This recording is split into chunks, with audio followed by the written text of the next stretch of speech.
Баршаңызға қайырлы күн. Бүгін мен бір жасағаннан ақ сәтті шығатын шөберекейдің рецептісімен бөлісемін. Жасап көріңіздер, өте дәмді болып шығады. Алдымен ұнымызға бір ас қасық сұйық майымызды құямыз. Оған қайнап тұрған тұзды суымызды құямыз да қамыр илейміз.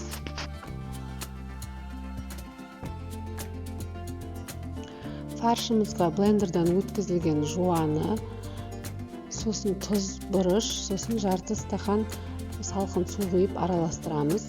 Нанымызды жаямыз да ішіне фаршымызды салып, осылай түйеміз шөберекейімізді. Сосын орташа отта қызып тұрған майға пісіріп аламыз. Екі жағын аударып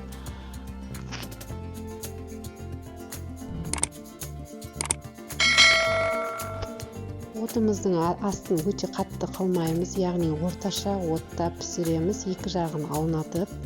Сонда ішіндегі фаршымыз, етіміз толық пісіп шығады. Міне осындай дәмді, сочный болып шығады. Бір жасағаннан ақ пісіп шығады. Жасап көріңіздер. Назарларыңызға рахмет.